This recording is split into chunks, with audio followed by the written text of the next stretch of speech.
Welcome to T and E with a T. I'm your host, Teresa. I'm your co-host, Edwin. And today we're talking about cults. Viewer and listener discretion is advised. This episode contains discussion of sensitive topics that may be distressing for some audiences.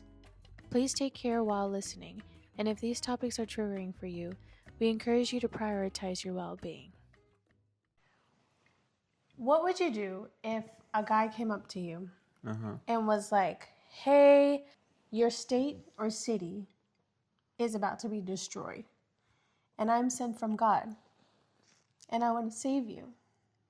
So all you have to do is just follow me, and you will live.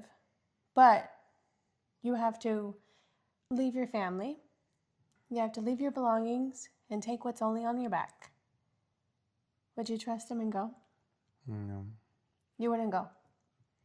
I guess you get the feeling. I guess this is what you just said reminded me of what Jesus said to his disciples.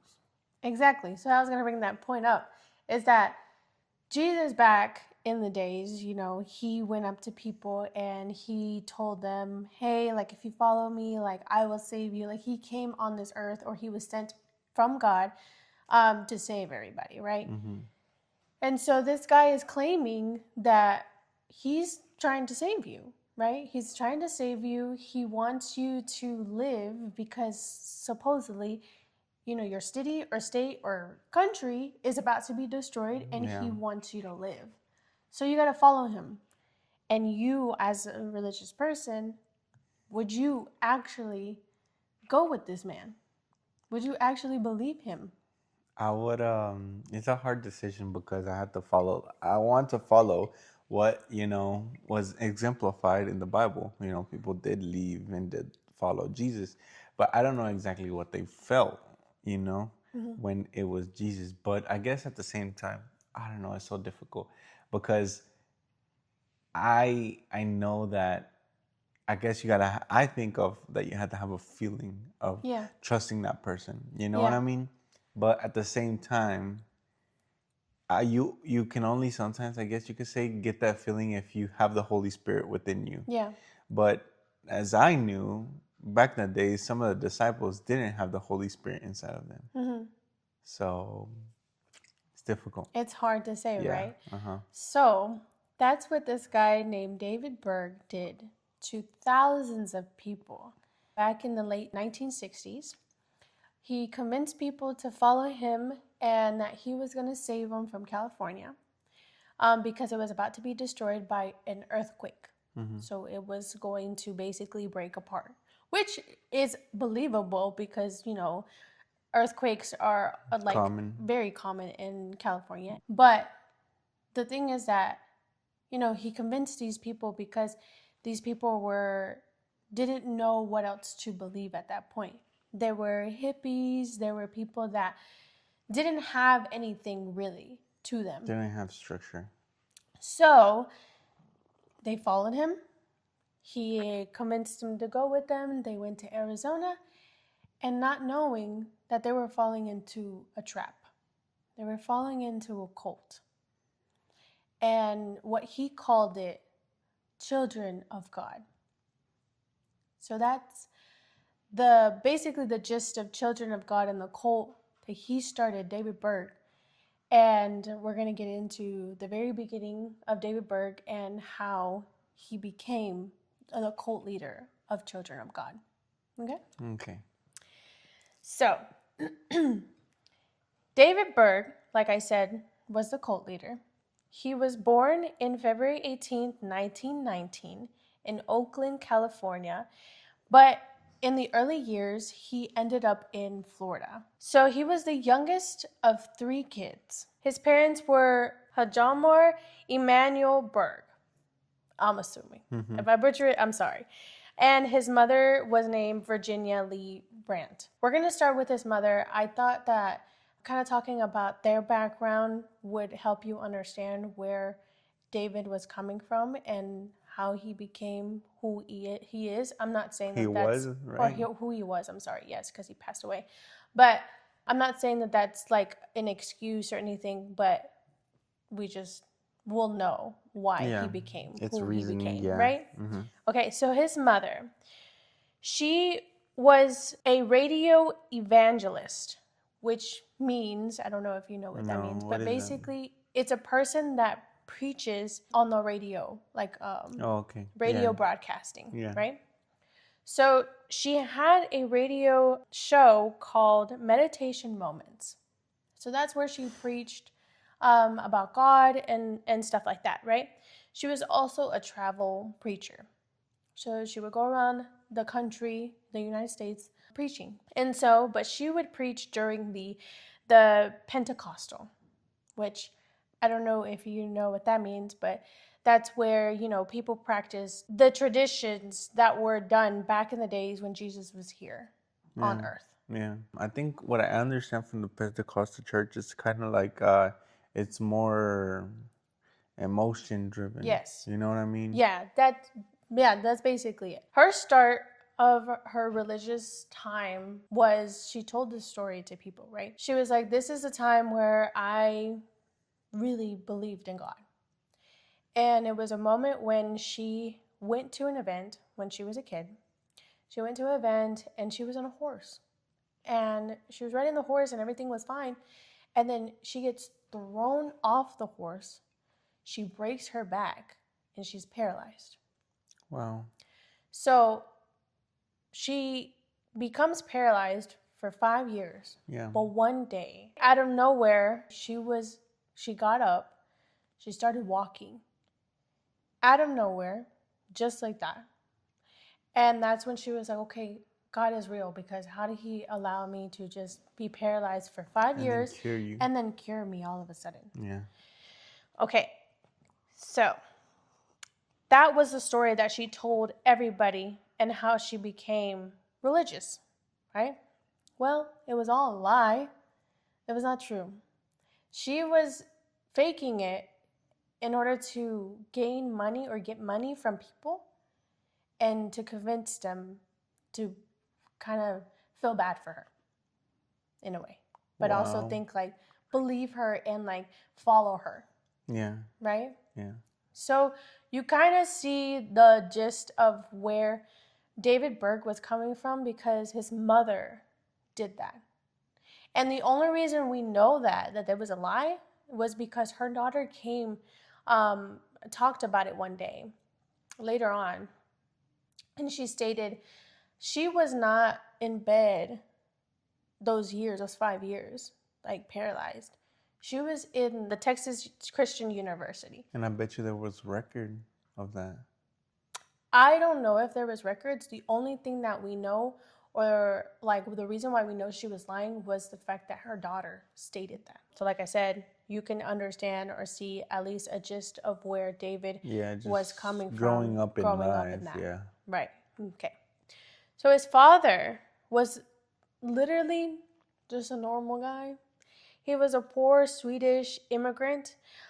He made money by performing musical numbers and acrobatic routines. The family later, when David was born, they threw themselves into the Pentecostal church.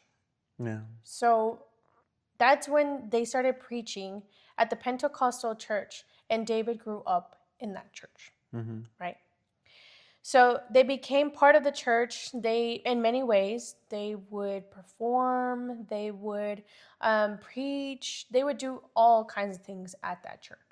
So they were very And so part of this it. is when she had David when she was paralyzed, or no? No, she didn't When she have was David. faking it or at all? She had her daughter Yeah. already. And then after she was, I guess, healed, And that's then when she had the rest of her kids. yeah. Okay, and then also was she with her husband when she faked her paralyzed? No, I mean, yes, at that time she was already with her husband. Oh, okay, because she already had her daughter. Okay, all right. So that, yeah, all of that was throughout this whole Yeah, yeah. time. So now they have David, and David has an older brother and an older sister at that time. So now they're at their last kid. So now they ended up getting into the Pentecostal church. So this is where David grew up in, and within the year, it went from a dozen members, the Pentecostal church, to 4,500 members, the church that they were involved in, right? This is the That's church. wild. And how Yeah. long? Within a year. Within a Within year. a year? Yeah, within a year. 12 members, and then how much? 12 members to 4,500 members within a year. So that's what, the Pentecostal church, like I said, we talked about it before in the beginning, but it was literally a very emotional type of way to show their belief in God, right? To show that they're being touched by the God. Yeah. So this is where they would, they would speak in tongues, they would do things like that, right? They would touch That's your the head, pretend like they're Exactly. prophesying. Yes. So that's the Pentecostal church. So that's what David grew up in since he was born, right? So that's the start of that. Now, this is the time when David, like during the time that they were, at the Pentecostal church and they were, doing their thing at the church. David, at a very young age, he started experimenting in sexual acts. So that meant like masturbation. Young age? Very young age. He was like about 5 years old 5 years old? when his mother caught him playing with himself. And his mom was so mad at him that she would try to she believed that it was not something that anybody should be doing. But she did catch him again multiple times, masturbating and stuff like that. The second time that she caught him, that's when she decided to pull him in front of the whole family, pull out a knife and a bowl, and said that if I find you doing this again, I'm going to cut off your private part and you're no longer going to be able to do it again. What's his name again? David Berg. Mm-hmm. So after that, this was the start of his, sexual obsession. He would just think about it a lot, right? Like I said, he would masturbate, and that was like his big part as a young age. Masturbation was something that he was really obsessed with. Yeah. Right? What's crazy is that at that time, when he was very young, like 3 to 5 years old, right? There was a reason why he was so into masturbation and into the feeling. Because supposedly, this is alleged, they had a maid in the family house. And the way she would help him fall asleep was that she would feel his private parts and caress his private parts. Mm-hmm. That's what he stated. We obviously don't know if it's true. Yeah. But he was 3 years old from what he stated. So it's like, to me, I don't know if you can remember things when you're 3 years old. I think your memory starts at 5, but I'm not 100% sure. I'm sure some people can, but he did remember that. And but I his mean, mom, he comes from a family of liars. Yeah, so I don't know. I don't know. He stated that, and he stated that his mom, when she found out that the maid was doing that to him, she slapped her and kicked her out of the house. He was so mad because he enjoyed it. He did not forgive his mom for kicking out the maid because he wanted it to happen. He's like, what does it matter? Like, she was doing that to me, yeah, but I enjoyed it. Like, it didn't mess me up. It helped me fall asleep. That's what he said, right? I mean, you're trying to justify something that, you're not supposed to be doing. You know what I mean? Yeah, I guess. Yeah. So that's what he said. And he still continued masturbation during the time that he was young. He still did things like this, right? Basically, the reason why he didn't want to stop was because it was irresistible. It was an irresistible urge, as well as an extremely pleasant sensation. That's how he described it, right? So you already know, like, he's starting to become obsessed with sex and masturbation and things like that, right? But that's crazy because supposedly he was a person that was close to God, right? Mm-hmm. Well, self-control is one of the fruits of the Holy Spirit. Right. So yeah, it's irresistible and a very pleasant feeling, but you're supposed to have that self-control, Self-control. and you're supposed to fall on the guidance of God how to like prevent that. You know what I mean? Well, later on we'll find out that he really just made up his own, like, beliefs and his own things. And I'll show you. So we'll talk about it. All right. So, like I said, he didn't forgive his mom for that. And he was like, he was only 3 years old. So he was like, I liked it when she petted and sucked on my private parts to put me to sleep. That's crazy. Yeah, so he stated things like that. And it was just yeah, it was just a lot while reading it. It was just, there was more, but I didn't want to include too much information or You too didn't want to much get canceled. detailed. Yeah, there was just too much details, and while I was reading it, my jaw was on the floor. Like, I was like, "What the heck did he just say? Like, what?" It was just really intense, right? Yeah. As he got older, from 3 years old, when the maid supposedly was doing that to him, as he got older, from at 7 years old, he had intercourse with his 7 years old. at 7 years old. He had intercourse, lost his virginity, to his cousin that was also 7 years old. And what was weird, he was caught in the act by the cousin's father, the maid, and the chef at that time. He got caught by his father-in-law, the maid, and the chef. But nothing happened to him. What do you They mean? didn't say nothing. Like they just let it be? Yes, that's what he stated. They never told his parents. They never told his parents about the situation. They never said anything to him, and they never disciplined him. From what he stated, at least. I'm not 100% sure if they like yelled at him or told him don't do that, or like, I don't know. But it's like, they didn't tell his parents. How are you not going to tell the parents what their kid is doing to your daughter? Oh heck no. Yeah, so I don't know. It was just, They it's were really, the uncle was probably perverse as well, or sexually immoral. I'm not sure. I'm not sure, but That's that like, would why be else would you weird. want to like just let Let it that be. be? I don't know. He didn't state in the article that I was reading when he was talking about it. He didn't state if it continued.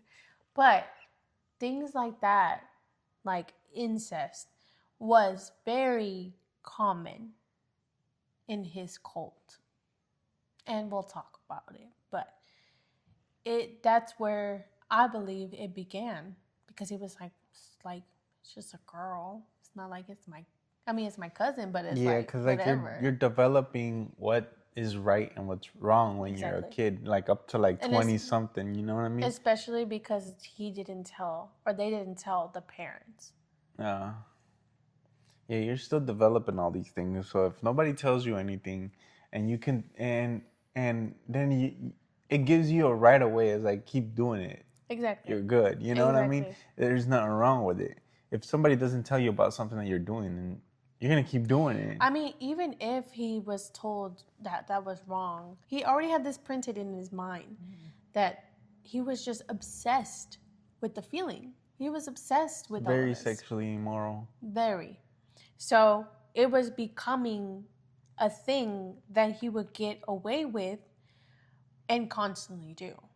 And now he has had intercourse with his cousin at 7 years old. So he lost his virginity at 7, right?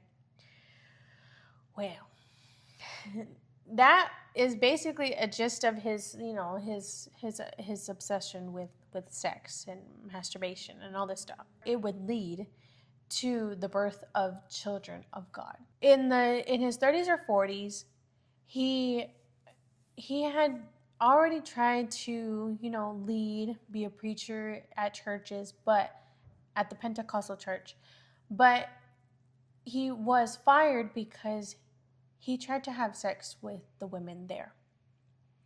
So obviously you can't do that. So they were like, yeah, you gotta go. Right? So they kicked him out. During this time, he had married a woman named Jane Miller. So Jane Miller was his first marriage. He got married twice, but we'll talk about the second one later. But Jane Miller, they married in July 22nd, 1944. So in his early 20s, he had married Jane Miller. They had 4 kids. So the 4 kids, I'm going to name them, right? The first one was named Linda Berg. She was born on September 10th, 1945. Mm-hmm. She was known as Deborah in the Children of God. And we'll get into the reason why because all of his kids had different names. But we'll get into it, why they had different names. I bet you already know. Why? Because God kind of like changed some of the like main, like he changed Abraham's name, he changed Jacob's name, and he like changes people's names, and he Similar. maybe, yeah. Yeah, it's similar to that, but yes. You That's kind of funny. got it, baby. Okay, so that was the first child. The second one is Paul Brandon Berg. I think it's Brandon or Brand. I'm not sure. I'm sorry. But Berg. He was born on June 21st, 1947. So 2 years after the first, right? And he was known as Aaron in the group. But he tragically ends up passing away because of suicide. But like I said, we'll get into the story of why and how. Okay? But he ends up passing away. And Aaron was, he changed his name to Aaron? He changed his name to Aaron was the high priest of the Israelites. Really? Yeah. Okay. Yeah, so but who's Deborah? Deborah? I don't know. There's nobody named Deborah? Okay. Not that I know of. After him was Jonathan Emanuel Berg. He was born on January 1949, which 2 years after. So they were kind of 2 years apart, all the kids, right? And he was referred as Jose. Yeah, but Hosea? it's spelled Hosea. Hosea? Jose. Or Hosea? Something like that, right? Yeah. Within the organization as well. Mm-hmm. Now, the last child was Faith Berg, born on February 1951, and she was known as Faithy, right? So they were all 2 years apart. So those are all his 4 kids. So Jane Miller was known to be a member of the church that him and his parents were involved in, right? So that's how he met Jane Miller at the church, at the Pentecostal church. So they traveled together with his mom, because you know how she was a travel preacher, right? Wait a moment. So he tried to be a preacher, right? But he couldn't because he was trying to be with other women. Was this when he had a wife or when he was single? So before his 20s or I believe after it was 20s? when he was with his wife. What? I believe it was when he was with his wife, because it stated something. No, this in is the a articles. wicked man. How you gonna have a wife? Paul says if you cannot hold back your temptations, get a wife. You know? And like he got a wife. Yeah, And he can't hold back his temptations even more. You know what I mean?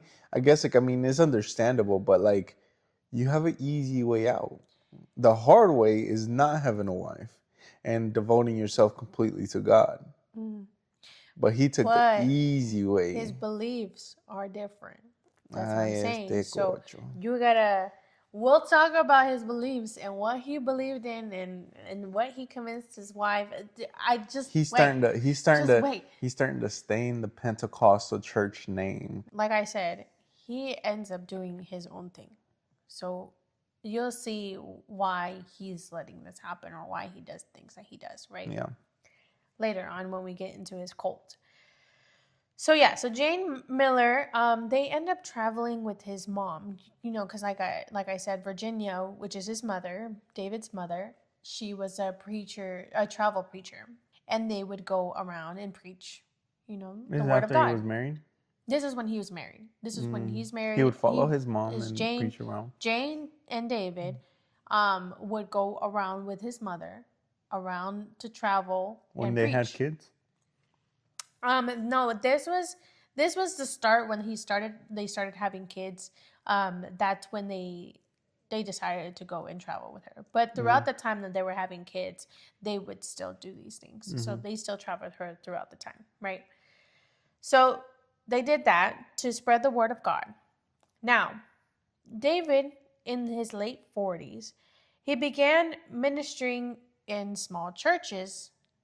He tried again in other churches to preach, and again was let go because of the whole sexual immorality. That's what we believe. Golly. Because why else would they kick him out? And he was so obsessed with all of that. So they kind of hinted it, but it wasn't 100% sure. It's a legend, right? We don't know, but that's the reason he was kicked out. Or at least allegedly, right? Okay, so this is when he moves to Huntington Beach in California, Beach. Right? Yeah. With his mother and his wife and his kids. Yeah. So they ended up moving to there. This is the start of when he, I guess, he found the courage to want to lead again, and he was like, okay, let me try this, right?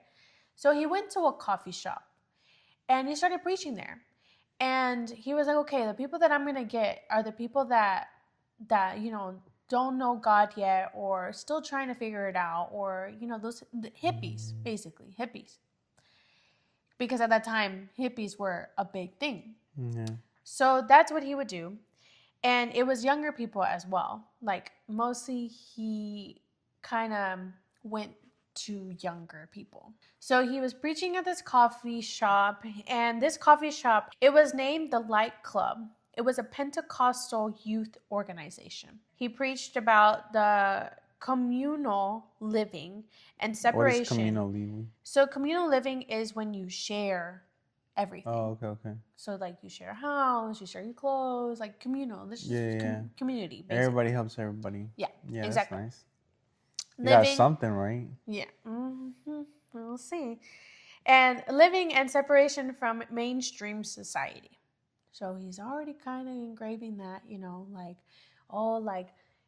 us, we gotta separate ourselves from society because they're just destroying our heads and all this stuff, right? Mm-hmm. That's what he's starting to get into people's head. Yeah. And people were believing him, and people were following him, and thinking that the things that he was saying was true, and then they got his point and all that stuff, right? So at this time, he started leading an organization called Teens for Christ, or Resolutionaries for Christ. So that was the start of the Children of God. Resolution of what? Revolutionaries for Christ.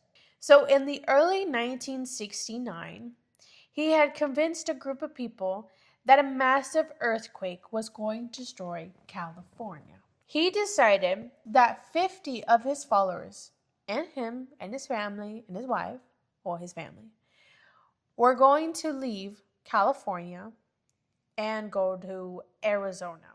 They ended up staying there for a bit, and then afterwards they ended up moving around. So they moved around the United States, moved around Canada. So he kept trying to recruit people into his cult. It got to the point where by the end, because that was in the beginning of 1969 when he started that, right? By the end of 1969, he gathered up 200 members already. Mm-hmm. The things that he would preach at that point was not bad. At that point, he was preaching more innocent things, but he was trying to manipulate people to trust him, right? This was his start of trying to convince people to join him in a more lighter way, right? And then later on, he would add more things. And that's when he started, changing things up. Mm-hmm. Okay? So he gathered 200 members already. He ended up settling at this point at a 425-acre colony in Erath County, Texas. Something like that. I'm sorry, I'm butchering it. Okay, so he ended up settling there. In Texas. Yeah, in Texas. It was a 425-acre colony, right? So the acres was owned by an American Soul Clinic group. So that was where he kind of preached and had his people, and that's where they stayed, and they were cool right there. The people in the cult at this point, he got rid of their names, and now they're all getting new names, and they're gonna go by biblical first names, right? So that's why he ended up kill changing yourself. the names. You're a new person now. Yes, so that's what he ended up giving his children, new names. So at this time, he was already kind of adding a little bit of the stuff that he was doing before. So he would recruit more people, but he was recruiting more women into his cult. And it wasn't just ordinary women. You had to be pretty to join. So he would recruit these women by using what they called flirty fishing or effing. That's what they called it. Effing? Yeah, or flirty fishing. So those are the two names that I read. But it was mostly known as flirty fishing, right? So he would use that. So at this point, they're recruiting people and all this stuff. He now has his wife, remember Jane Miller? Has his wife recruit a woman named Karen Zerby, which becomes his second wife. And his second wife, he's still married with his first wife while he's married to his second wife. Yeah, Jacob. Right? So Jacob did that. He's married to two people now. Oh, and you know how I said that he changed, everybody's first names? Well, now he is Moses. His name is Moses. And that's what he goes by. And he believes that he is Moses. Right? You know that video where everybody's like, yeah. That's what you should do. I don't know. No, but yeah, he considers himself as Moses. So that's what his name is, right? Ay, ay, ay. And his wife, Karen, is known as Maria. So those are the names that he's giving. All right. So she played a really big part in the children of God. And she's a horrible human being. I'm sorry. Maria? But she is. Yes. Her first or second? Wife. Yeah. She's a horrible human being because of what she did. We'll talk about it. But it's just too much. But she becomes a really big part. So every day, during the time that they're in the land and everything, what he would have them do is he would have them listen to Bible verses. So they could not think to themselves, basically. So in a way, he had them kind of manipulated and hypnotized because he didn't want them, I'm assuming, he didn't want them to know how horrible of a life they're living in. Because now they're just there without their family. They're there without their belongings. And everything that they own, they have to share. I mean, that's what the Israelites had to do, kind of. Yeah, but this becomes worse. This is not something good. Yeah, this isn't of God. This isn't led by God. God literally at those times, there was a whole cloud. Mm-hmm. It was like a fire at night, and it was regular clouds in the day. Mm-hmm. And that would lead them to everywhere. See, this is, I think, he was doing this to manipulate or to hypnotize the people, to just have them think about Bible verses, nothing else. You can't think. Mm-hmm. Because they couldn't even, there was no silence throughout the day. Every single day they would hear Bible verses, and they had to memorize all of them. All of them. So that's what I guess willingly that's okay, but if you're forced into no, you're forced. Willingly is perfectly fine, but you're forced. He's forcing them, right? So they were also convinced to share their belongings, like I said. So if you had a pair of shoes, well, now they're mine, you know? If I had a pair of shoes, well, that's somebody else's too. Stuff like that. So they would just share everything. And he formed them into 12 groups, inspired by 12 tribes of Israel. Why are you laughing? Because I'm reading that right now. Really? Yeah. Well, he's funny. And it's funny because he's over here trying to be Moses. Yeah, I don't know. He was in his own little world. He was doing all this stuff, but it's like, it gets worse and it becomes really sad, to what he forced these people to do. Yeah. But at that time, he decided to form them into 12 groups, inspired by the 12 tribes of Israel, right? So now we're moving I into swear, if him they make a trying. tabernacle, No. So now we're moving into him trying to, control them. And they were not allowed to be alone. So everybody had to have a buddy.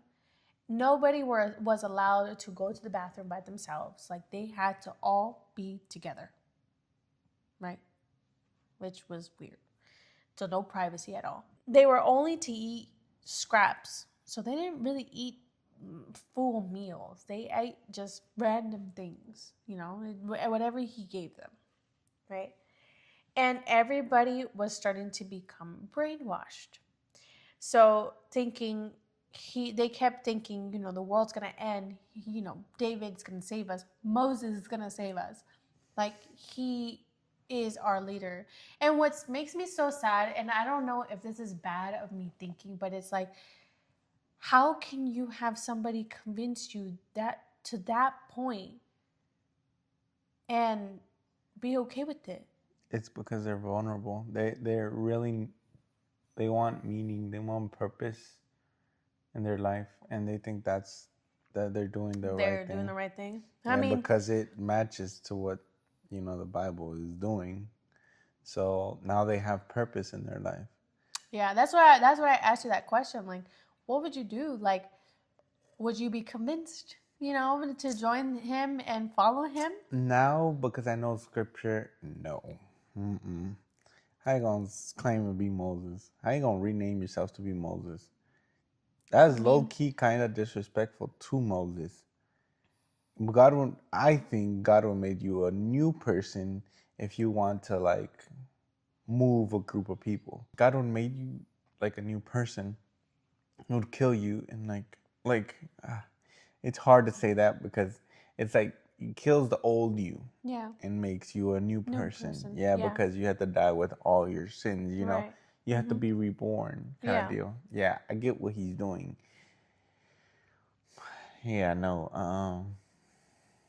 Yeah, I guess I see now why people say like they don't like religion. They don't like the Bible because it's used to manipulate and do certain things. Yeah. You know? Yeah, I mean, it's a lot that he does, but I mean, we'll get into it and we'll talk more about it. Um, but like I said, he used 30 fishing to kind of recruit more people in it, and it was mostly women, and it was mostly women that were beautiful. Women that So, were beautiful were yeah, being attractive. recruited, or those were the ones recruiting people. Both. Oh wow. That's all he wanted. It was beautiful women, attractive women. So his attractive women that he had already in his cult, he would have them and do the flirty fishing and recruit a more attractive women. This worked. This had women, join the group. Later, we find out that his first wife, he ended up just leaving her, just going somewhere else. So she no longer is his wife anymore. So he ends up sticking with Karen. He preached that there were only 144,000 spots in heaven. And if you wanted to be one of the 144,000. Yeah, it's so specific, Yeah, right? it's in the It's in the Revelation. Bible, Yeah. really? Oh, okay, so I guess he used everything, because I didn't know that. So he believed that 144,000 spots were in heaven, and the only way that you will have a spot in heaven was if you were in the cult. So you could be those 144,000 people, but you have to be in the cult, right? But if, say, he was like, if there's like more, if we were to have more members in our cult that overpasses 144,000, then you can pray an innocent person out of the group or out of the spot, and you can now take their spot. So he believed that if somebody were just to pray and be like, okay, well, I prayed for this person to be out of this spot because I want to be in heaven and I want to have this spot, that God would just pick them up, take them out of the spot, and now put you in. But you had to be in the cult, obviously, still. Mm-hmm. So that's what he was telling people, right? So at this point, people had to now sign contracts to join the group or join the cult. And those contracts stated that everything that they own, all their assets, is going to go to him. And that's also how he gained money. So all the money went to him. If anybody died, all their money went to him, right? So this is what he was doing. So that was like a manipulation part. So this is when he started telling people that you need to save sex for marriage, while he was having sex with his family members. Oh, and back then? Yes. I mean, but that's back then, though. It's not that way back then. It's in the 60s, 70s. I'm saying, no, it's not that way back then. I'm saying that's back then. What do you mean? If I tell you don't don't have sex outside of marriage, but I did that, but I know better not to do it. You get what I'm saying? No, he's doing it now. He's still doing it while he's telling people. Isn't he married? He's married, but he's still having sex with his kids. I'm gonna tell you, hold on. He's having sex with his kids? Yes. So it's not funny because that's a horrible thing, but it's just you're jumping way too far. Hold on, give me a second. So he, at that time, is preaching to the people, hey, don't have sex till marriage, while he's still having sex with his family members. Family members, meaning his kids, his wife, his cousins, family members, right? Oh, right. Okay. So he, at that time, decided to write what he called Mo writings, letters. Okay? Mo writings? Mo writings, Mo letters. So he started writing these things, and the reason why he wanted to write these Mo letters or more writings, they ended up becoming comic books. He ended up like drawing things after later on, and I can show up like a little bit of it, but he ended up writing these things, and it's like basically it was stating things like, it's kind of like a guide for people in his cult. So he would write these things like, pray before you go to bed, or these are examples. I'm not sure if this is what it stated, but he would things like that. So in these writings, he would write, don't have sex before marriage and all this stuff, right? So this is the only way that he was able to communicate with the lower part of the cult. Does that make sense? Like the lower members. So the people that weren't like higher up yet in the cult, right? So this is how he would communicate with them. This is also the time when he started adding things like, it was no longer pure the things that he was preaching. He started practicing polygamy, masturbation, orgies, wives swapping. So he started stating this in his writings. Did they have Bibles for their own? Yes. Mm-hmm. Everybody had their own Did Bible. they not read Sodom and Gomorrah? I mean, what they were following was him, not the Bible. They were following him. And whatever he said was true. So he would kind of convince them in a way. He would kind of use the things that in the Bible and twist it around and convince them that these things were correct. What about Aaron? Did he commit suicide then? I'm going to get to it. Not yet. Okay? So I'm going to get to when he commits suicide and why. So he started writing these things in these Mo writings and Mo letters. So now he's adding things that were not pure anymore. Things that, I don't think that you should be practicing. But he started, convincing them to practice those type of things. And you had to do it. Like, he wanted you to do it. Because if you don't do it, then you're not going to heaven. He stated, right? So, there were many groups forming, including a guy named Ted Patrick, aka Black Lightning, that tried to come together to kidnap the people from children of God, because now people are starting to realize what's happening in the cult. Now people are starting to see what he is doing and his manipulation, right? So, but it worked for a few times, but he ended up going to jail because it was illegal. What was it? What's his name? Ted Patrick. Was trying to get people out of the children of God, and it's illegal. It's What illegal to part's illegal? kidnap. He was kidnapping them And taking them. but in a good, like, for a good Cause, yeah. not for bad, but it's illegal to kidnap somebody. Yeah. So at the end of the day, I don't think he was doing bad, but it's still, you're kidnapping somebody. Yeah, but it's still illegal to kidnap someone from their own will. Like they're doing this, they're wanting to be there. Yeah, he's just trying to. He's trying to help, do better. Yeah. It's still illegal in a not so smart way. Yeah. He started convincing people that these writings or these letters were the voice of God. Oh my gosh. Basically, like if it was the Bible, right? So that's when he started convincing people. And it would be the only, like I said, it would be the only way to communicate the lower of the group, of the cult. The only way to actually see David face to face was if he wanted to have sex with you. That's the only way you're going to see him at that point. He was just too I know high my soul is hurting right now. Yeah. So that was the only way that you could see him. I could feel my soul hurting. He would use these Mo writings to indicate that it was okay that he was sleeping with these people, that he was allowed to sleep with them. And he would talk about how he had sex with these women and the right way to have sex with the women and what to do. So you know how I said it was comics?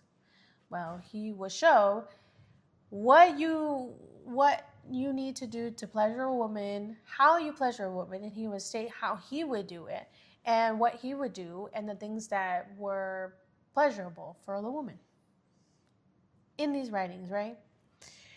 So it's starting to become this whole sexual thing. So a lot of his followers kind of started disagreeing with him at this point because it was just getting too extreme. So he at this point was like, okay, if you don't agree with my things, then you can leave. So he would just kick them out. He was just like, whatever. You don't believe in it, go. People ended up leaving, but a lot of people still ended up staying. Fast forward, things are still happening. He's still writing these Mo letters, and well, now he gets sick. So he gets older and he's starting to get sick. And Karen starts to take over. Karen, his second wife. At this point, that's his only wife, right? Jane is gone. Karen starts to take over and she starts writing these letters. So she takes over, she does all these things, everything continues, and he's doing everything the same. Everything is still the same. Now by 1973, this is when we get into the situation of his son, Aaron. By 1973, Aaron took his own life by jumping off a cliff, mostly because he was horrified by the life that he was living. He's seeing his father have sex with all these young women. He's having to experience it, and who knows exactly what he had to go through. Or maybe he was convinced to have sex with his siblings, or he was having sex with his father. I don't know. We don't know.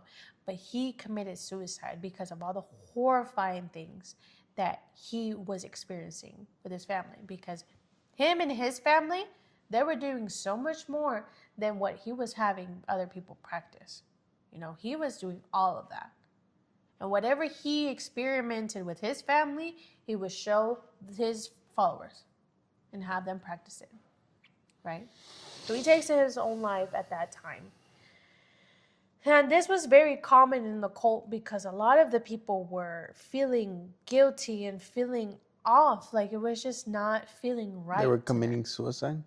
They were taking their own lives. A lot of people in the cult. Even people that would leave. People that would leave, they just could not deal with everything that they had to go through. Sin. That's sin. Yeah, so it was just a lot for them. It was a lot for them. So by they got a special place in wherever for David. And David didn't pay no mind about this. Like, he didn't really care. He was just like, well, whatever. I mean, like, they don't believe what I believe in, and they don't believe in what's right, and they're not going to go to heaven. You know? That's what he stated. So during this time, the sexual acts will continue. Now, he would ask women and children to send videos and pics of them naked. So in the Mo writings, it was called Glorify God in the Dance. So in this writing, he stated that the women and children had to send him videos in order to basically see if they were, I guess, fit for heaven. Like, he would have them dance. He's like, okay, well, you know, God wants me to see you in this state, and you have to dance in front of the video and send me pics. Naked. And they would do it. They would send the videos and they would send the pics because he said so. So it was starting to become more intense. By 1974, he created what was called the R&R, which is named Reorganization Revolution. Basically, this meant it was a purge of any member who objected practices. So he started basically abusing the members if they didn't believe in the practices that he was wanting them to practice. So this backlash on the cult during this time, so he decided to change the name to Family of Love, because people are starting to find out, you know, the outside people are starting to find out what's going on in this cult. So he decided to change the name, right? Family cult. Karen at this time was having sex with random people. Guys. Yes. So she was having sex with random people. She ended up having a son. Karen is a second wife, right? So, like, you know, like, it wasn't just, you know, David. She was doing it too. Anyways, but she was having, you know, sex with all these random men, and she ended up pregnant.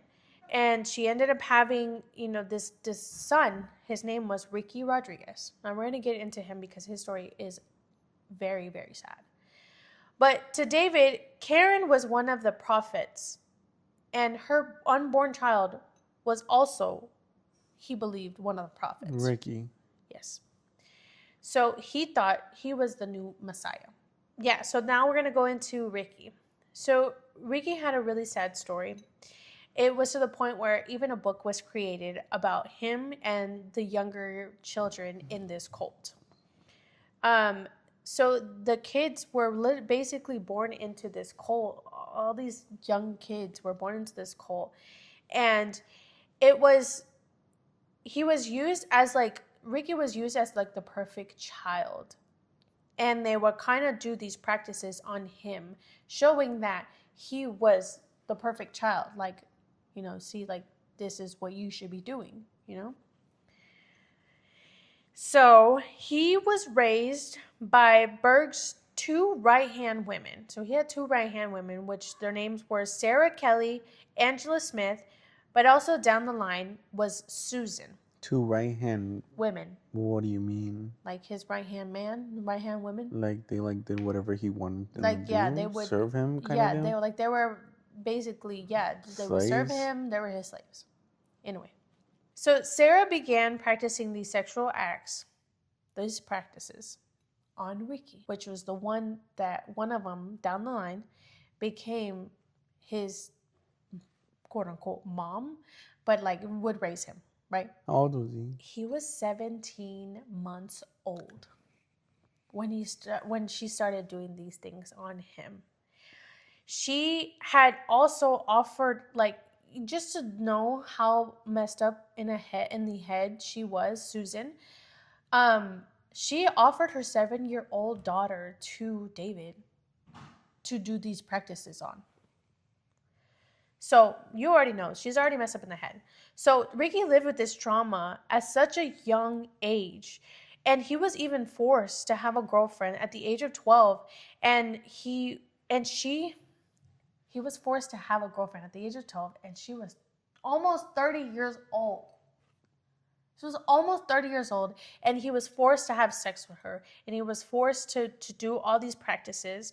And even he was forced to do these practices with his own mother. With his own mother, Karen.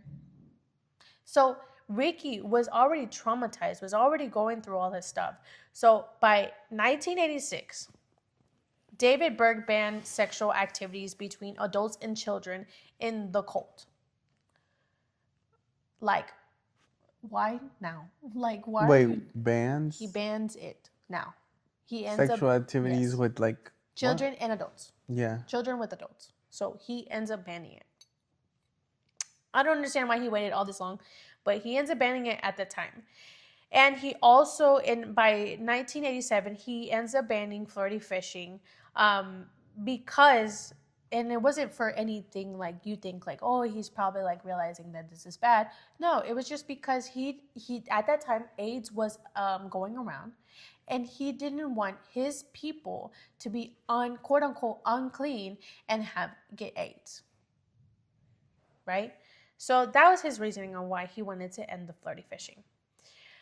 So Ricky was forced into all these sexual acts. It was just so much.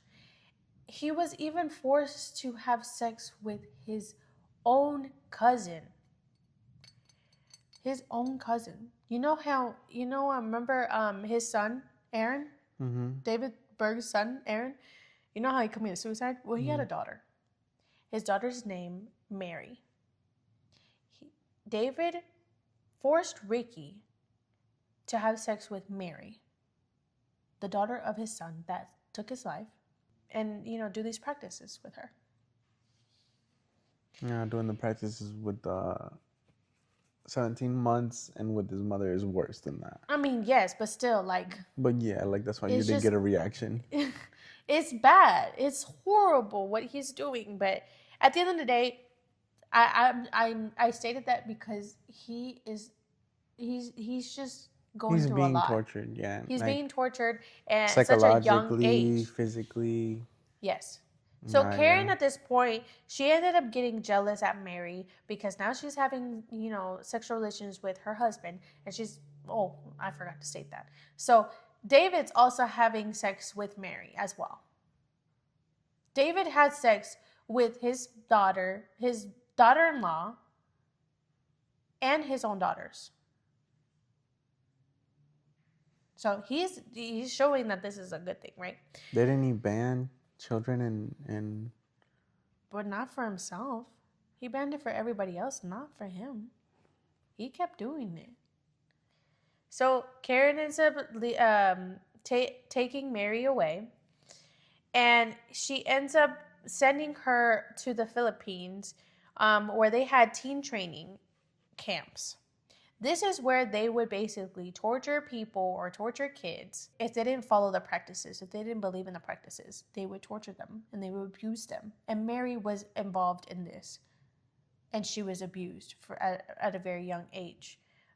So she also was very traumatized. So Ricky ended up having so much hate as he got older. He ended up getting out of the cult.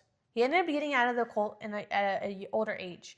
But he ended up having so much hate towards these people and towards Susan, towards his mother, towards everybody, right? So he ended up wanting to meet with Susan. So he's out of the cult and he's wanting to meet with Susan. But for a reason, he wants to get back at them. So he wants to meet up with Susan. He asked her to meet up at his hotel that he's at. to quote unquote to join the group again. But he's obviously not wanting to join the group. He's doing this as a trap because he wants to get to his mother, Karen. He wants to get to Karen, and the only way that he can get to Karen is through Susan. The reason why he wants to meet with Karen, with his mother, he wants to kill her. He wants to pay back on everything that happened to him. So he convinces Susan to go into this hotel, and she's trying to, or he wants to convince her that he wants to join the group again or the cult again. But he gets so angry at the conversation that he's having with Susan and trying to tell her everything that he's, wanting to do. He goes and stabs her and kills her. Karen? He kills Susan. He doesn't get to Karen yet. He kills Susan because of the frustration, and he gets so mad. He gets so livid, and he just ends up murdering her. Right?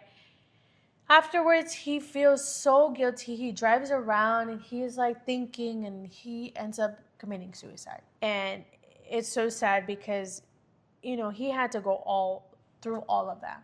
I hope, y'all keep going. Whoever watches this video, I hope that, I hope for one, it helps to understand a bit where I'm coming from. But, I sort of seem laid back right now, but Jesus Christ. Anger does not begin to describe how I feel about these people and what they've done.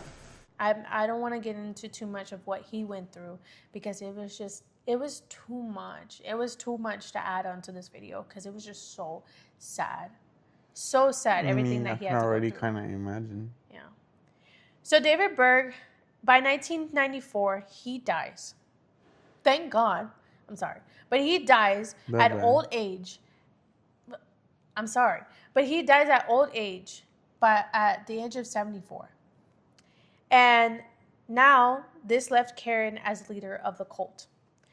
To this day, we don't know where Karen is at. We don't know where the cult is at. All we do know is that the cult still has over 10,000 members in 8 countries worldwide. So this cult is still up and running. We don't know where they're at. We don't know where Karen's at. And we've never seen her ever since.